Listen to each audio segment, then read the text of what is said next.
Bueno, esta es una nueva prórroga de la prohibición de despidos sin justa causa. Y esta es una aclaración que es muy importante tener, porque lo que el Poder Ejecutivo estableció, inclusive antes de la pandemia, era la idea de que no se generan despidos sin justa causa. La idea es que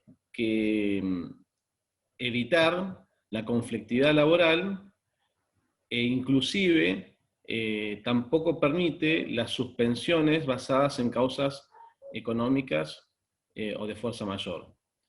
Esto hace que las relaciones laborales tengan que mantenerse en el tiempo, aunque sí le permite a los empleadores ejercer su poder disciplinario y ante una situación de una falta disciplinaria, poder eventualmente suspender al trabajador y hasta llegar al despido con justa causa, si es que realmente la causa existe.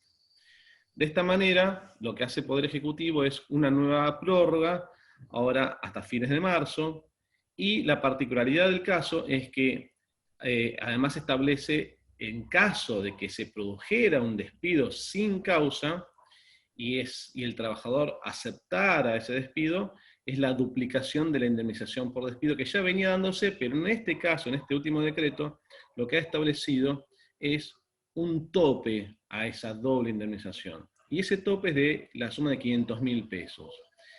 Este tope hace que afecte fundamentalmente a aquellos trabajadores que tenían o tienen altos salarios o bien también tienen muchos años de antigüedad.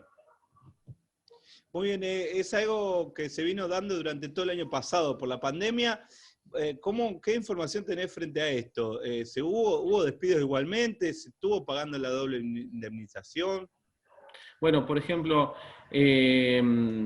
los acuerdos que se celebraron fueron en general acuerdos de desvinculación mutua, retiros programados, donde situaciones donde hubieron casos de actividades económicas, como pueden ser pymes, pequeños comercios, que se vieron obligados a tener que cerrar. La crisis económica fue de tal magnitud que arrasó con muchísimas actividades económicas, y aquellos que eran más débiles en el sentido de no poder afrontar las responsabilidades que implica tener empleados, no solamente el pago de los salarios, sino también el pago de cargas, remuneraciones, de aportes. Ahí ha hecho que muchos pequeños comercios y pymes hayan tenido que cerrar.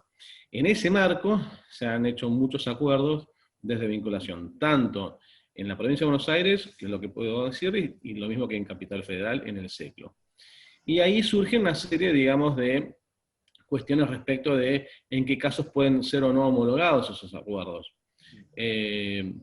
La realidad es que hay una limitante muy grande respecto de los despidos que implican la doble indemnización, porque un pequeño comercio que no está en condiciones de poder afrontar el pago que es importante, el pago de la indemnización por antigüedad, además tener que sumarle la doble, hace prácticamente imposible llegar a poder pagarlo, porque justamente sus condiciones económicas lo están obligando a cerrar, no lo hace por placer.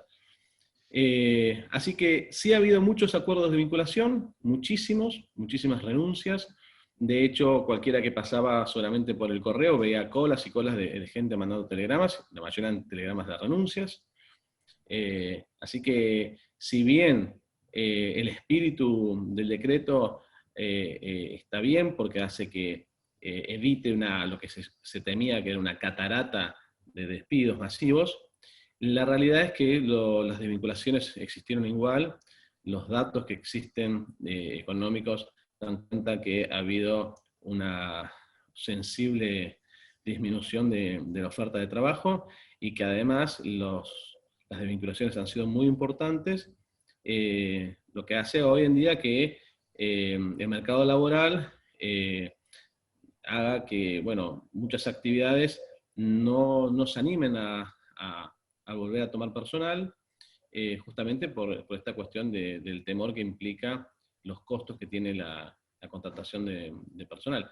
Ahora bien, todo esto se da en relaciones laborales vigentes al momento del decreto de prórroga, e inclusive los anteriores. No afecta, por ejemplo, en los casos de contratos de prueba. Ustedes saben bien que todas las relaciones laborales tienen un periodo de prueba de 3 meses. De modo que en ese periodo de prueba no es aplicable ni la prohibición del despido, ni tampoco la doble indemnización, porque justamente está en etapa de probar que esa persona se encuentre en condiciones de poder ser efectivizada. Una vez que pasó el periodo de 3 meses, entonces ahí sí le cabe el caso de la prohibición de despidos y de suspensiones. Hasta marzo entonces está este decreto, principio de Así marzo. es. Hasta marzo tenemos este decreto, por lo que se ve, las consecuencias económicas van a seguir afectando a nuestro país.